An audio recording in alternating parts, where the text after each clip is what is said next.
Salut à tous. Je suis tout à fait conscient que peut-être cette vidéo portera préjudice à plusieurs, mais je veux juste dénoncer un fait, c'est un fait réel qui existe depuis les années 1400 et qui continue jusqu'en ce jour, au 21e siècle. Vous savez, l'esclavage, c'est tout à fait quelque chose qui n'a pas pris fin. On dit que ça a été aboli en 1884, mais c'est faux parce que l'esclavage a juste changé de nom. Après, le nom proprement dit, esclavage, il est passé au colonialisme. Et après le colonialisme, ces indépendances truquées, falsifié, il porte un nouveau nom aujourd'hui. Il est passé à un nouveau nom qu'on appelait le néocolonialisme avec les accords illégaux, l'installation, l'occupation rationnelle de l'économie des Afriques par les firmes européennes. Aujourd'hui, nous sommes à une nouvelle colonisation qu'on appelle la mondialisation. En fait, cette mondialisation est la sens unique. Et dans cette mondialisation, il y a ce qu'on appelle les couches sociales. Au-dessus de toutes les couches, comme ça a toujours été le cas, il y a l'homme blanc. Et après viennent ceux qui sont du côté de l'océan Atlantique, les Asies. Ensuite, nous allons voir une classe mixte entre les hommes blancs moyens, les hommes noirs très intelligents qui vivent pas en Afrique, qui vivent par exemple aux États-Unis, qui vivent dans d'autres pays. Et à cela se joignent une certaine minorité d'une certaine race asienne. Et au bas étage, comme toujours, on va retrouver le noir, l'esclave de maison. Aujourd'hui, ils ne viennent pas par force dans nos pays pour nous arracher, comme ça a été le cas, mais c'est nous aujourd'hui, avec les conditions et les bourreaux qu'ils ont installés dans nos pays, nous sommes obligés de ressentir ce besoin et cette envie d'aller vers eux, cette envie d'aller chercher gain de cause ailleurs, de quitter nos terres avec nos propres moyens. Nous prenons la mer. Il y a cela des siècles, ils venaient nous prendre par force à nos terres, lorsque nos terres avaient encore de quoi vivre paisiblement. Ils ont tout fait pour mettre un système en place pour détruire tous les espoirs des jeunes Africains, de telle manière que nous puissions penser que l'avenir c'est de l'autre côté de la mer. Donc aujourd'hui, nous quittons avec nos propres moyens et nous quittons avec nos économies et nos énergies. Et ça reste toujours dans le même cadre, puisque avant on choisissait les meilleurs, les plus forts, on choisissait les plus intelligents. Aujourd'hui c'est pareil. Les conditions qu'ils ont mis en place font ce sont que ceux qui ont plus de volonté, ceux qui ont plus de courage, ceux qui sont plus intelligents, qui ont la possibilité d'une manière ou d'une autre d'aller en Europe. Les plus intelligents, ils leur accordent ce qu'on appelle des bourses. Ils ont des bourses, ils vont en Europe. Ils prennent l'avion et tout ça, ils vont en Europe et après ils sont naturalisés. Les plus forts, ils prennent la route. Les plus forts, les plus astucieux, ils prennent la route, la mer. Ils s'engagent par milliers et les plus forts, véritablement forts, ils arrivent bien portants et puis on vient les accueillir, on les fait rentrer dans les camps de concentration, on parle des réfugiés, on parle des personnes fuyant la guerre, des personnes et ainsi de suite. Mais c'est toujours cette sélection qui continue à nos jours. Aujourd'hui, nous sommes en 2020. Mais c'est toujours cette sélection qui a été imposée par les négriers depuis les années 1400 qui continue aujourd'hui. Et ces blancs, ils ne sont plus au devant de la scène parce que avant ils étaient au devant de la scène, mais là ils sont plus au devant de la scène vu que ce serait trop visible, ça serait trop flagrant. Aujourd'hui, il y a une certaine conscience qui est éveillée chez l'Africain, chez le Noir, mais c'est pas suffisant. C'est pas suffisant parce que, en réalité, mes frères, ceux qui sont de la race humaine. Quand je dis mes frères, je ne parle pas des frères de couleur. Je parle de frères de la même espèce et qui ont une certaine conscience. Vous allez comprendre que l'esclavage, ça continue et ça continue de la plus belle des manières à nos yeux. Et nous approuvons cela, nous acceptons cela. Les conditions d'éligibilité qui sont mises en place dans les pays européens et certains pays d'Amérique sont de telle manière à ce que seuls les meilleurs Africains puissent avoir part à une place dans ces pays-là. Donc c'est toujours une sélection par rapport au rendement qui peut être apporté par une tête noire, soit bien faite, soit un bras bien costaud qui peut aider dans le bâtiment et consort. Donc l'esclavage continue, mais sous une autre forme. Les conditions sont les mêmes, les risques sont les mêmes, les pertes en vies humaines restent les mêmes.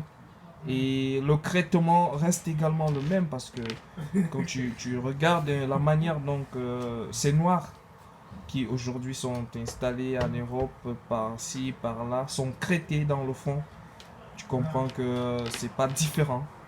Certains sont traités comme des pires, des récalcitrants. On les appelle ceux-là. Dans les pays européens, on parle des sans-papiers. En fait, ce sont des Noirs esclaves classés sur le titre de récalcitrants comme ça se faisait au temps de l'esclavage. Aujourd'hui, on les appelle les sans-papiers, donc c'est juste le nom qui a changé. Ceux qui sont traités un peu avec de considération, en fait, c'est des amis des négriers. Tu les verras dans les gouvernements, des gouvernements français, des gouvernements belges, des gouvernements suisses. Ils sont maires, ils sont sous-préfets, ils sont ministres. Ces noirs-là, en fait, ce sont des amis des négriers comme ça se faisait au temps de l'esclavage. Ils sont amis des négriers, alors on leur donne quelques postes afin de pouvoir mater ceux qui sont leurs semblables, en fait de leur faire comprendre que non, il faut accepter aujourd'hui ce qu'on appelle l'immigration choisie, ou alors tout simplement l'esclavage choisi. Il faut accepter ça, c'est une bonne chose. Vous pouvez un jour devenir contre-maître, comme ça se faisait dans le temps. Vous pouvez devenir gardien des esclaves ou surveillant des esclaves. Mais bon, comme on ne parle plus de gardiens d'esclaves, on va parler des maires, on va parler des députés, on va parler de ministres. En fait, ça reste toujours dans la même caricature, en fait. Ça reste dans le même sillage. Et ça continue, ça va plus loin. Ceux qui sont dans la classe métissée, comme à l'époque ça se faisait, les maîtresses des blancs, et des maîtres blancs et leurs enfants, ils avaient certains avantages. En fait, c'est ceux qui naissent, ces blacks-là, ces noirs-là, ces africains-là qui sont issus soit de l'union entre un père noir africain et une blanche, ou une blanche à l'inverse. Et ceux qui naissent de cette union de deux Africains en terre étrangère et qui ont directement droit à la nationalité, en fait, c'est exactement ce qui arrivait à ceux qui étaient issus des relations contre nature entre les esclavagistes, les maîtres blancs avec la maîtresse ou ces femmes noires dont ils se servaient pour assouvir le vil besoin. Donc, en fait, on reste dans la répétition de l'histoire. L'histoire continue, l'esclavage continue et nous, Africains, aujourd'hui, nous contribuons, comme toujours on l'a fait, on a toujours contribué à ce que nous soyons maltraités, nous soyons marginalisés. Et je veux dire, je vais aller plus loin, c'est l'Afrique a une très grande part dans l'histoire de l'esclavage parce qu'elle a toujours été activement contributive, si je peux le dire, je sais pas, c'est pas ma langue en plus. Donc je vais dire, elle a toujours pris une part vraiment très active dans l'histoire de l'esclavage et elle est restée impliquée de façon très très très active. Avant, c'est des chefs africains qui vendaient leurs semblables aux négriers blancs et certaines familles également vendaient leurs enfants aux négriers blancs pour un miroir, pour un fusil, pour un baril de vin. Ben, aujourd'hui, rendez-vous compte, c'est la même histoire qui se passe. Vous allez dans certaines familles, toute une famille va cotiser de l'argent. L'argent qu'ils peuvent mettre à contribution, par exemple, pour faire de l'agriculture, c'est dans leur terre, ou même pour ouvrir un petit commerce, réaliser un petit projet qui peut amener à ce que la famille se développe. Mais cet argent, ils vont le cotiser, ils vont prendre un de leurs fils et tenez-vous tranquille, ils vont choisir le plus intelligent pour le plus vaillant ou même le plus fort dans un domaine, peut-être le sport ou autre chose. Et ils vont dire, bon voilà, tu vas aller en Europe et puis on va l'envoyer en Europe. Donc c'est comme si on vendait son talent aux Blancs. On va l'amener en Europe, on va l'envoyer en Europe avec cet argent. Et puis il ira s'installer, il va travailler, c'est-à-dire il va se faire esclave. D'une manière ou d'une autre, il va se faire esclave. Et puis par la suite, la famille va bénéficier de ce qu'il produit comme argent, de telle manière à ce que la famille puisse s'en sortir, qu'elle puisse sortir de la pauvreté. Donc nous restons toujours dans cette caricature-là, dans cette vision-là, selon laquelle l'Europe reste le maître et l'Afrique reste comment je vais dire, le réservoir du maître d'une manière ou d'une autre. Donc aujourd'hui, les familles se comportent comme ces familles de l'époque, de ces années d'esclavage officiel là, où ils vendaient pour un miroir. Aujourd'hui, on vend pas pour un miroir, mais pour un prétendu avenir meilleur. On envoie son enfant le plus intelligent à continuer ses études en Europe. Et toute la machine est mise en marche parce que ça ne se limite pas aux familles. Si c'est pas la famille qui le fait, c'est l'État qui va le faire. Si c'est pas l'État, c'est un ami qui va le faire. Si c'est pas un ami, bah c'est le mec, le jeune, qui va prendre l'initiative de le faire. Toujours est-il que le but et la visée restent parallèlement le même cheminement.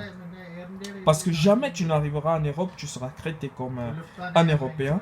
Jamais tu ne seras considéré comme plus que ce que tu n'es, c'est-à-dire quoi, un noir, entre guillemets, un petit esclave qui se doit d'obéir au doigt à la lettre aux lois qui sont imposées à ces immigrés qui sont juste une façon bien belle d'appeler esclave, puisqu'on ne peut plus dire aujourd'hui esclave, c'est tabou, entre guillemets, mais ça reste de l'esclavage, parce que l'immigré, en fait, reste un esclave, et particulièrement l'immigré noir, je veux dire l'immigré noir africain, précisément, parce que l'immigré noir qui vient des Amériques ou des Antilles a une petite particularité, c'est qu'en fait, il est l'enfant issu de l'union entre le maître et la maîtresse noire, donc il a un traitement de faveur.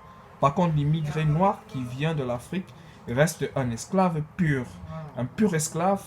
Donc, il subit tout ce que ça implique, tout ce que ça... Émotionnellement, nous sommes dans la même souffrance.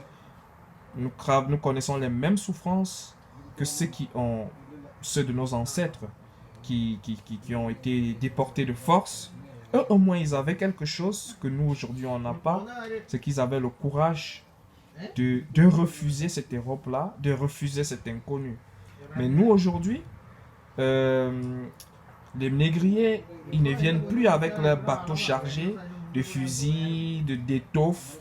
En fait, ils ne viennent plus avec toutes ces belles choses-là.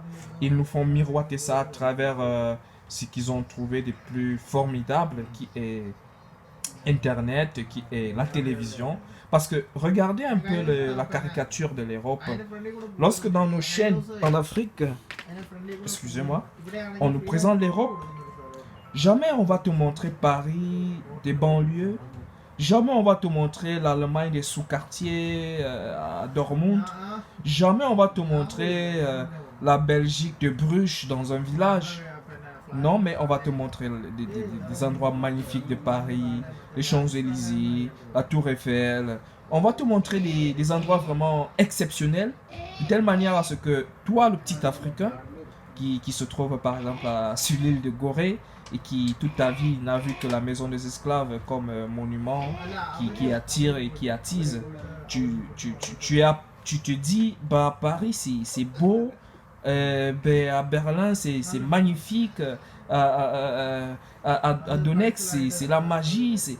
Bon, en fait, tu es donc, toi, le petit esclave, ou ta famille, ou ton pays, ou ton gouvernement, vous êtes attiré par ces choses-là. Et c'est tout à fait ce que s'est passé à l'époque de l'esclavage, parce que ces marchands, ils vendaient du rêve, en fait. Ils vendaient du rêve, et en échange de ce rêve, ils prenaient des hommes. Ils prenaient des hommes comme échange. On te vend un tissu d'étoffe. Et bien, c'est ce qui se passe aujourd'hui.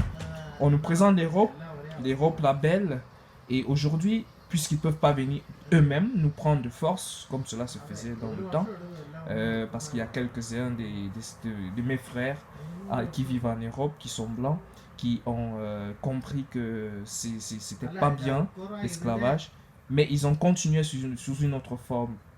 Tous ces gouvernements-là ont mis des politiques en place de telle manière à ce que les Noirs demeurent esclaves. D'une manière ou d'une autre, le Noir doit demeurer esclave, parce que si l'esclave devient maître de lui-même, ah bah, on n'aura plus de main-d'œuvre en Europe, on n'aura plus sur qui dominer, et le maître a toujours, pour rester maître, il faudrait qu'il ait bien quelqu'un sur qui il va déverser sa colère de maître, quelqu'un qu'il va dominer. Bon, en fait, ce que je veux dire, j'espère que je me fais un peu bien et je me fais comprendre. Excusez-moi, c'est pas ma langue, parce que si je parle en ma langue, beaucoup d'entre vous ne comprendront pas. En plus qu'aujourd'hui, on dit que ma langue c'est un dialecte, et le français que je parle, je ne sais même pas si c'est une langue, est présenté comme langue. Mais bon, je l'utilise quand même parce que c'est un moyen de communication. J'ai pas à me justifier. Les prochaines fois, je ferai la vidéo à ma langue, et peut-être là, vous comprendrez pourquoi j'utilise le français. Maintenant, aujourd'hui, nous restons dans ce même sillage-là. L'esclavage n'est pas terminé. L'esclavage est loin de terminer, et l'heure est très loin de s'achever. C'est un leurre, en fait. Le noir a besoin à chaque fois de s'affirmer pour être accepté. Dans une société blanche, quand tu es noir, il faut que tu t'affirmes. Et il faut que tu t'affirmes 2, 3, 4 fois plus. Demandez à ceux qui sont sportifs, ils vont vous dire. Lorsqu'un mec il est noir et qu'il est en compétition à un même poste avec un blanc qui est moyen, il faudrait que le mec il se donne 10 fois, voire 20 fois plus que ce mec blanc là. Bien qu'il soit, s'il vous plaît, je parle pas ici de l'Africain, je parle du noir. Même étant né en Europe avec toute cette légitimité qui lui est donnée d'appartenance au territoire, il a toujours besoin de prouver 2 fois, 3 fois, voire 5 fois plus que le mec qui est blanc et qui, par sa couleur de peau, est simplement plus légitime que celui qui est noir, même ayant la même nationalité. Donc vous voyez, c'est une caricature de l'homme qui continue, et c'est une procédure d'esclavage, et on change juste les termes, les mots on les change juste pour ne pas faire pour ne pas éveiller davantage les consciences, et on nous endort de telle manière à ce que ça reste pareil. En parlant maintenant de la présentation de l'Afrique, lorsqu'on vous présente l'Afrique, dans tous les pays d'Afrique, vous allez trouver des endroits magnifiques, mais on va appeler ces endroits des coins exotiques. Ouais. C'est exotique, ça veut dire c'est quelque chose d'extraordinaire, quelque chose qui ne devrait pas être là-bas, mais qui est quand même là-bas, c'est de l'exotisme. Par contre, lorsqu'on vous présente des endroits d'Europe, non, c'est normal, l'Europe c'est beau, c'est magnifique. Donc c'est normal, c'est normal, c'est normal. En Europe, tout est beau, tout est bien, c'est cool. Alors qu'en Afrique, il y a des endroits, pas qui ont toujours existé, mais qui ont été faits des mains d'hommes, et qui sont vraiment magnifiques, qui sont vraiment à donner envie aux Africains même de rester chez eux. Mais puisque nos chaînes qui sont dirigées par ces gourous, esclaves blancs, esclaves, je veux dire quoi, contre-maîtres, amis des esclaves, amis des esclavagistes, autant pour moi, qui sont à la tête de toutes nos structures et décisionnels, font l'effort de nous présenter notre propre pays ou notre propre Afrique comme étant un chaos total. Oui, c'est des directives qui sont directement données par l'esclavagiste, c'est-à-dire le patron, qui aujourd'hui se retrouve dans des endroits bien précis. On va vous parler des loges, on va vous parler par exemple de la franc-maçonnerie, de la Rose-Croix et tout ça. En fait, ce sont des endroits où on trouve ces grands maîtres-là. Aujourd'hui, on parle d'Illuminati et tout. Mais en fait, c'est ces endroits où on trouve ces grands maîtres-là qui continuent à imposer cette logique des années 1400 et ensuite, ainsi de suite. Bref, pour ne pas faire trop long pour aujourd'hui, je reviendrai avec plus de détails et je vous prie aussi de peut-être pas accepter mon point de vue, mais de réfléchir quand même à ça, hein. Ça pousse quand même à réfléchir. Ce qui se passe autour de nous aujourd'hui et ce qui arrive aujourd'hui n'est peut-être pas un fruit de hasard.